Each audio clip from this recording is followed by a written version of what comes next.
Familia, buenos días. Qué gusto estar con ustedes el día de hoy acá. Es un gusto que todos estén bien, que estén acá en medio de nosotros, y damos infinitas gracias a Dios porque tenemos la oportunidad de estar juntos un día más para alabarle y para poder compartir con nuestros hermanos este día y para poder darle gracias a Dios por todo lo que ha hecho por nosotros. Amén. Bien, como cada domingo quisiera pedirles que tuviéramos muy en claro antes de comenzar este discurso que quien verdaderamente tiene que hablar es Dios a cada uno de ustedes. El Espíritu de Dios es quien tiene que decirle algo a ustedes y eso depende solamente de Él y de ustedes. Si ustedes están dispuestos a escuchar el mensaje que Dios tiene para ustedes, díganle a Dios que Él les hable a cada uno en particular, que el mensaje que le da uno no necesariamente es el que le da al otro, que una persona puede entender una cosa y otra persona puede entender otra cosa diferente, y qué bueno que eso pasa, porque eso quiere decir que el Espíritu nos está hablando a todos de diferente manera y nos está dando diferentes cosas a cada uno según lo que cada uno necesita. Por eso les voy a pedir que hagamos una oración antes de comenzar y que le digan a Dios que Dios le hable a cada uno. Oremos. Papá, gracias por este día, gracias por esta vida que nos has regalado. Gracias porque la familia del Dorado está bien, Señor. Gracias porque has cuidado a tus hijos de esta familia, los has mantenido con bien, Señor. Y porque hoy podemos estar juntos porque queremos escucharte, queremos escuchar algo de ti, Señor. Y te pedimos que sea tu Espíritu quien nos dirija y que sea tu Espíritu quien nos dé palabra a cada uno, según cada uno lo necesite. Este es tu momento, Señor, y que tu Espíritu Santo nos dirija. En Cristo Jesús. Amén. Hermanos, hoy vamos a hablar sobre la fidelidad, ahora que en el aniversario de Maranata mismo ha querido hablar sobre este tema y es muy importante. Quiero compartirles primeramente que la fidelidad es un acto moral. La moral muchas veces se ha definido de diferentes formas. Lo último que sabíamos acerca de la moral es que tenía que ver con lo bueno y con lo malo. Entonces un acto podría ser moralmente bueno o podría ser moralmente malo. Es lo que casi todos conocíamos acerca de la moral. Sin embargo, las nuevas definiciones de la moral aplican a que solo hay un acto que puede ser considerado moral. Lo demás no se le considera moralmente malo, se le considera inmoral. ¿Qué es esto de moral entonces para entender qué es la moral? La moral es el acto que una persona hace voluntariamente hacia otra persona sin esperar nada a cambio. Todo acto que tú haces por el otro sin que tú esperes recibir nada a cambio, claro, si el otro te lo permite, si no, eso sería violento aunque tú consideres que es bueno. Si la otra persona te lo permite y tú haces un acto hacia la otra persona y ese acto no necesariamente estás esperando que se te devuelva, puede ser considerado moral. ¿Sí? Es algo que estamos haciendo de una manera moral y eso es por lo tanto bueno. La fidelidad es un acto moral porque es un acto que uno tiene que hacer por la otra persona voluntariamente sin que espere algo a cambio. ¿Por qué? Porque entonces si la otra persona me es infiel, yo tendría el derecho a ser infiel.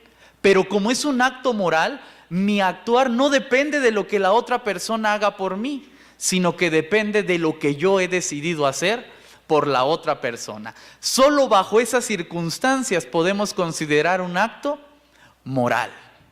Sí pude explicarme en ese asunto de la fidelidad. Entonces quiero dejar el primer punto claro para que podamos seguir avanzando en este contexto de fidelidad.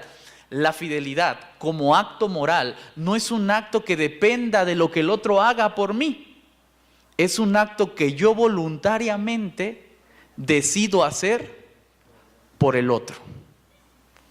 Y Dios entiende eso. Por eso, gran parte de la reflexión que vamos a tener hoy se define en que Dios es una persona fiel. Y la fidelidad de Dios, escucha bien lo que te voy a decir, no depende de lo que tú hagas para que Él sea fiel o no. Depende de la decisión que Él tomó de ser fiel y por lo tanto no hay nada que tú puedas hacer para romper su fidelidad hacia ti. ¿Te das cuenta? Por eso la fidelidad tiene que ser necesariamente un acto moral, un acto que solo dependa de mi decisión y que no dependa de lo que los otros hagan o quieran pagar por mí. ¿Vamos claro hasta acá? Perfecto. Entonces, a lo largo de todo este tiempo que hemos pasado aquí en la iglesia, en el país y en la vida cada uno, nos hemos encontrado con diferentes situaciones, diferentes problemas. Yo no sé si todos acá hayan tenido esa experiencia, muy probablemente sí, si no la van a tener, pero me refiero a la experiencia de la pérdida de un familiar. Hemos perdido muchos familiares cercanos, familiares que no son tan cercanos, amigos a quienes estimamos mucho, compañeros a quienes quizá no estimamos tanto, pero que han llegado a ser parte de nuestra vida. La pérdida de una persona es uno de los dolores más fuertes que tiene el ser humano. Crea un vacío en el corazón del hombre y en ese vacío, en esa fragilidad, nacen preguntas, nacen dudas, que si bien tú no te las has hecho, muy probablemente mucha gente sí te lo ha hecho a ti. Y la pregunta es, ¿por qué aún crees en Dios?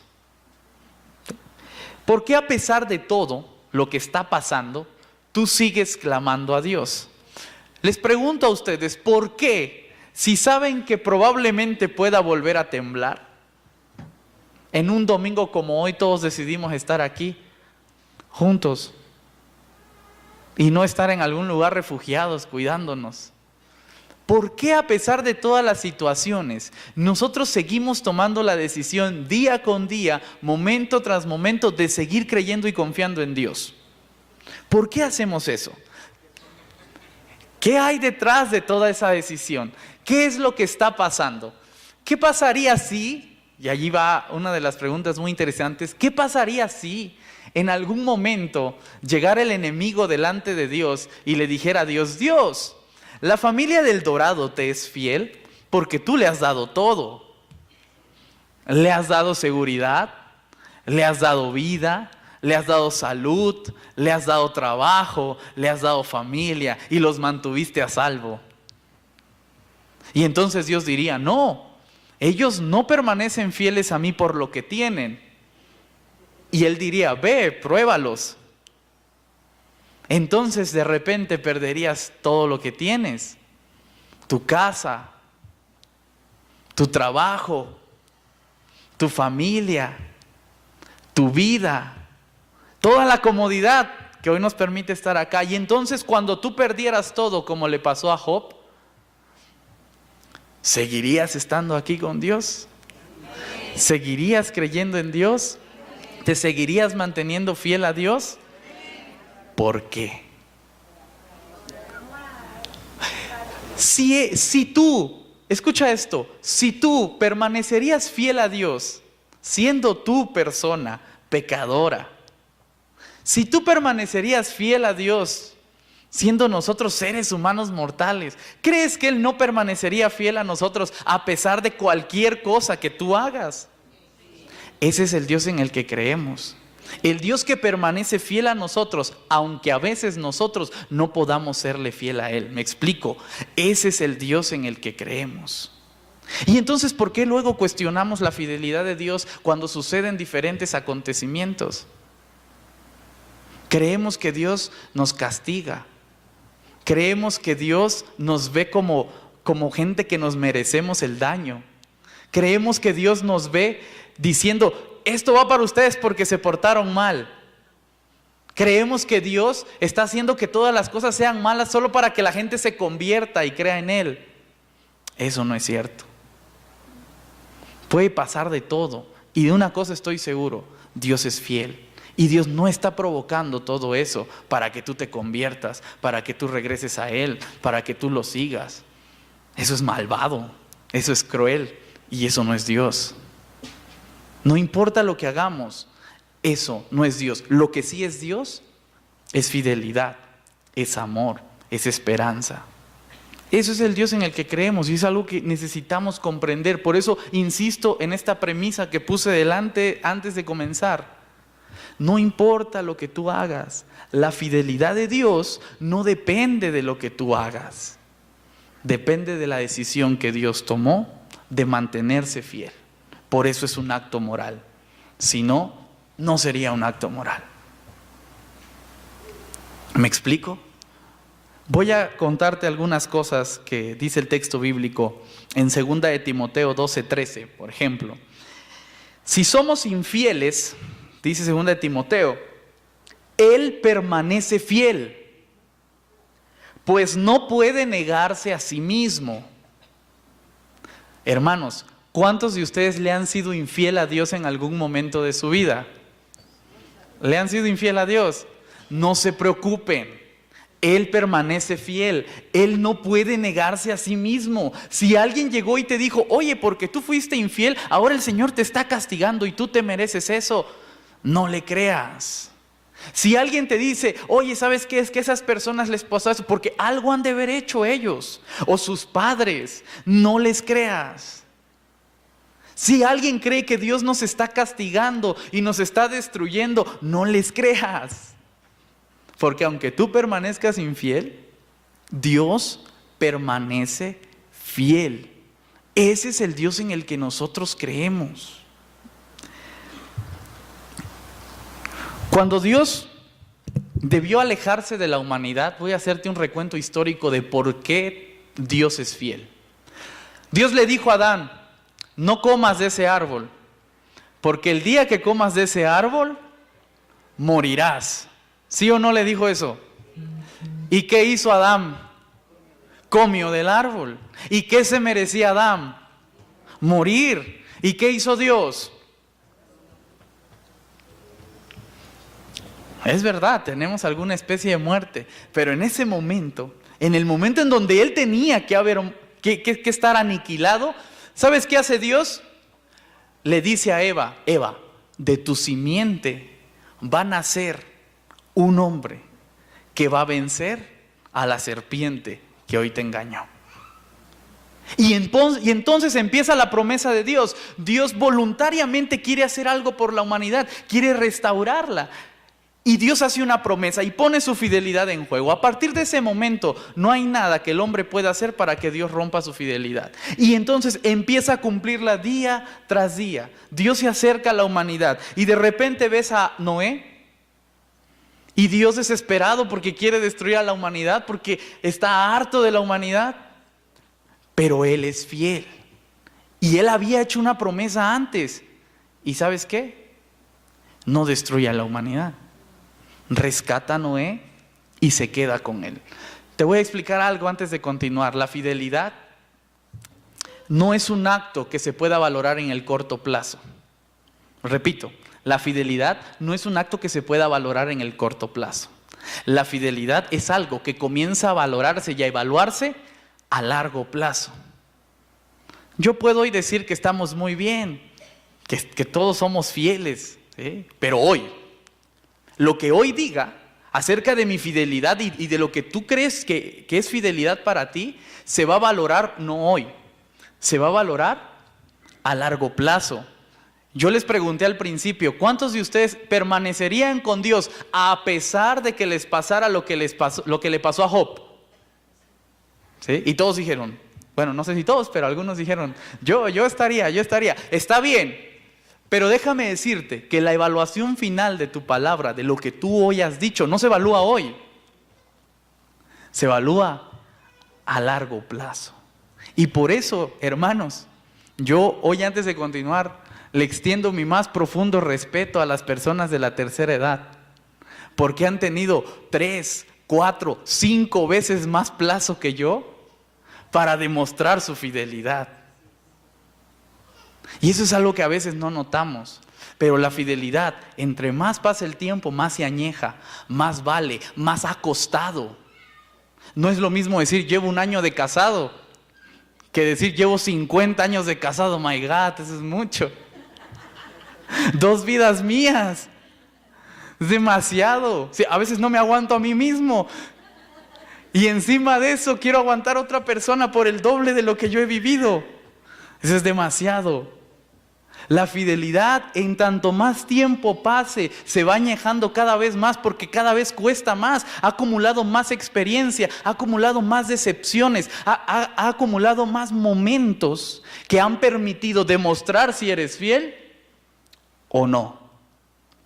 Y si a lo largo de cada experiencia se ha demostrado que eres fiel, entonces después de mucho tiempo puedes decir, he sido fiel. Pero si llevas 1 día, 2 días, 3 días, no estoy diciendo que no seas fiel. Sí, pero estás construyendo tu fidelidad. Estás construyendo tu fidelidad. Hay gente acá, ¿cuántas personas de acá llevan creyendo en Dios más de un año? Más de un año. Mantengan su mano arriba. Más de 5 años. Más de 10 años. Más de 10 años. Casi todos. Más de 20 años. Más de 20 años. Yo creo que sí. Más de 30 años. Yo ya no puedo participar en esa. Ya no tengo vida para seguir creyendo. Más de 30 años. Más de 50 años. Ya van bajando poco a poco, ¿verdad? Más de 60 años. Más de 80 años. ¿Quién ha creído en Dios más de 80 años? My God, demasiado. Más de 100 años. Ya nadie juega, creo. Ya nadie. No les voy a permitir que ganen tanto. Es demasiado tiempo. ¿Sabes qué pasa entre todo ese tiempo? ¿Sabes cuántas dudas pasaron en la cabeza de una persona? ¿Sabes cuántas situaciones? ¿Sabes cuántos momentos críticos pasaron para que la persona tomara la decisión y decir, sigo creyendo, sigo creyendo, sigo creyendo? Y a veces uno cree que porque se le cayó la uña ya está pasando en un momento crítico. Y hay tantos momentos que nos faltan, hay tantas cosas que vamos a pasar, hay tantas cosas que gente ya ha pasado y se ha mantenido. Si ellos, escuchen bien, si ellos se han mantenido fieles, estoy plenamente seguro que Dios se va a mantener fiel conmigo. Porque ellos son humanos, sí, de 80 años, claro, los respeto, pero humanos, con posibilidades de caer, con posibilidades de fracasar, pero Dios sabe profundamente el significado de la fidelidad. Si en 80 años tú puedes estar plenamente seguro de que Dios es fiel, porque en 80 años Dios ha permanecido contigo, déjame decirte una cosa, Dios no lleva 80 años siendo fiel. Dios lleva miles de años siendo fiel. Por eso la fidelidad de Dios se añeja. Lleva muchas experiencias y yo solo quiero contarte algunas de esas experiencias en donde Dios se mantuvo fiel. Y en eso iba. Con Noé, Dios no podía destruir a la humanidad. Sí, le dolía, quería, se había arrepentido de hacerlo. Sí, el texto lo dice tal cual. Pero no podía. Porque Él no puede negarse a sí mismo, dice 2 de Timoteo. No puede negarse a sí mismo, Él es fiel. Y encontró a Noé y se mantuvo con Noé. Después del tiempo se encontró con Abraham, ¿se acuerdan de Abraham? Y le dijo a Abraham, Abraham, te voy a dar una tierra, te lo prometo, te lo juro por mí mismo que te voy a dar una tierra. ¿Y sabes qué? Después de algunos años, el pueblo de Israel no tenía la tierra. Era esclavo de Egipto. ¿Se acuerdan de esa historia? Era esclavo de Egipto. Y muchos en ese momento dijeron, Dios seguramente ya se olvidó de nosotros. Muchos en ese momento dijeron, Dios se olvidó de nosotros. Pero algunos no. Entre ellos Moisés, alguien que después tuvo que volver a creer en Dios. Aarón, María y un montón de personas que estuvieron fieles a Dios. ¿Y sabes qué? Dios los saca de Egipto y los lleva hasta las orillas de la tierra que le prometió cientos de años antes a Abraham. ¿Y qué crees? Moisés no puede entrar a la tierra. Pero no te preocupes, porque Josué es quien entra a esa tierra, conquista la tierra, y por eso Josué en un discurso dice, Dios nos ha dado todo lo que nos ha prometido. Nos prometió una tierra y la tenemos. Nos permitió paz, la tenemos. Nos permitió un lugar donde fluya leche y miel y lo tenemos. Dios ha permanecido fiel, pero habían unas cláusulas pequeñas en el contrato. El contrato decía, si tú guardas mis caminos, yo te mantendré en esta tierra. Pero si tú te alejas de mí, yo mismo te la voy a quitar. Y a lo largo del tiempo el pueblo se porta mal delante de los ojos de Dios. Y Dios les termina quitando la tierra. Pero antes de que eso pasara, Dios le hace una promesa a otra persona que se encontró que le cayó muy bien. ¿Quién creen que fue? ¿Quién? David. Excelente. Se encuentra con David. El único que ha vivido conforme al corazón de Dios, dice el texto, porque hacía su voluntad. Y Dios le promete a David y le dice a David: David, te prometo que aunque yo destruya todo, de ti siempre habrá un linaje, de ti siempre habrá una persona. A partir de ese momento se hace toda una línea para que cientos de años después nazca un personaje que va a cambiar la vida de todos nosotros. Aquel personaje que Dios le había prometido a Eva desde hacía miles de años. ¿Por qué tenía que nacer Jesús? Una gran pregunta. Porque Dios es fiel. Porque Dios lo había prometido desde hacía miles de años. Y por su fidelidad, y porque Él no se puede negar a sí mismo. Y a pesar de que el pueblo fue idólatra, a pesar de que el pueblo mató en su nombre, a pesar de que el pueblo no tuvo fe, a pesar de que el pueblo no creyó en Dios, a pesar de que el pueblo utilizó a la religión para someter al mismo pueblo, a pesar del mismo pueblo, Dios cumplió su promesa porque Él es fiel. Y no solo eso, cuando Jesús llegó y estuvo en medio de nosotros, Él volvió a hablar. Y dijo algo muy interesante en el Sermón del Monte. Dijo: bienaventurados los pobres, ¿sí? Porque de ellos es el reino de los cielos. En un momento en donde los ricos tenían el reino, tenían todo lo que querían. La gente no comprendía del todo a qué se refería, pero había un concepto.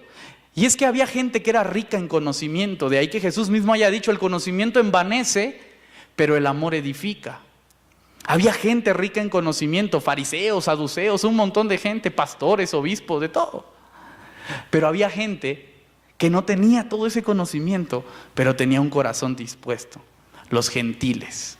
Jesús prometió que el reino de los cielos era para ellos, que el evangelio tenía que salir del pueblo judío y llegar a todas las naciones. De ahí que el mismo Jesús llega y diga: vayan, bautícenlos, hagan discípulos a todas las naciones, hasta los confines del mundo.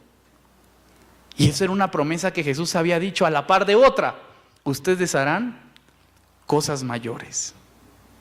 Yo me voy, dice Jesús, pero ustedes harán cosas mayores.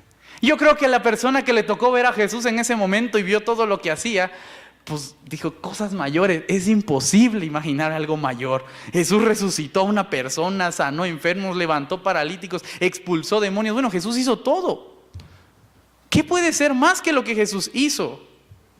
Pero la gente no estaba contando con que parte de la promesa era el Espíritu Santo. La gente no contaba con que el Espíritu con el que Jesús hacía todo era el mismo Espíritu que iban a tener todos los que creyeran. La gente no lo sabía. Pasó el tiempo y después de algún tiempo, uno de los apóstoles que no había sido ungido del todo desde el principio, cuyo nombre es Pablo, ¿lo conocen? Tuvo una misión diferente al de todos los demás. Mientras todos los demás se iban a predicarle a los judíos y ganaban renombre y ganaban reputación, ¿sabe qué hizo Pablo? Se fue a hablarle a los gentiles, a los que nadie le hacía caso. Nadie les hacía caso a los gentiles, eran pecadores, pues, ¿qué tengo que hablar con ellos?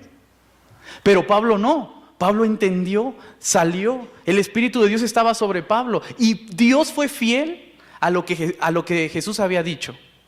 El reino de los cielos es de los pobres.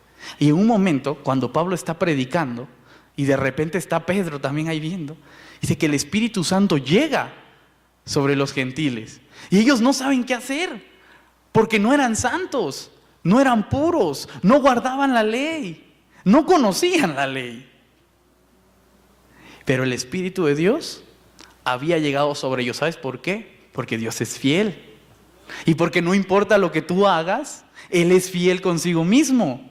¿Me explico? Y por eso Él da el Espíritu a quien no se lo merecía. Y de ahí que el texto diga: porque siendo ustedes aún pecadores, Cristo murió por ustedes.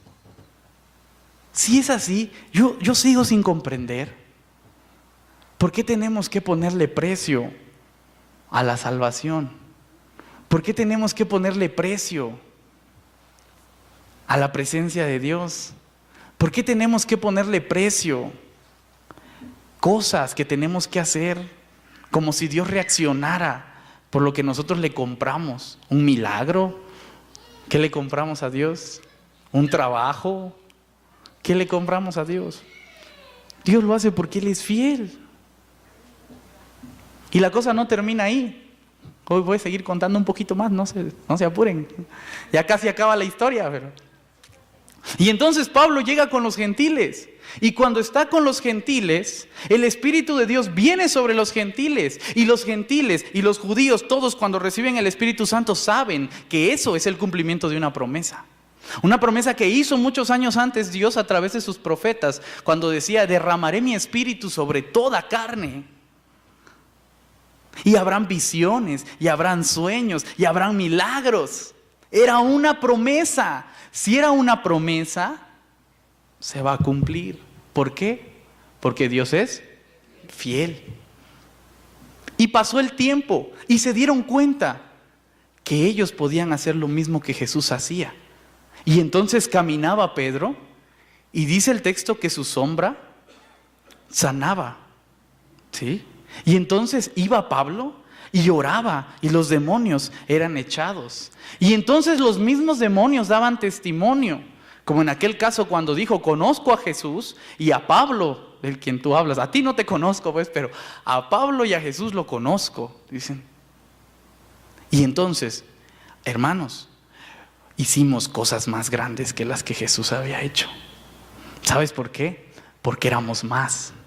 Éramos muchos y teníamos el mismo espíritu y teníamos el mismo poder y podíamos hacer los mismos milagros y podíamos comunicarle a las otras personas el evangelio, y la gente en masa se convertía a Dios.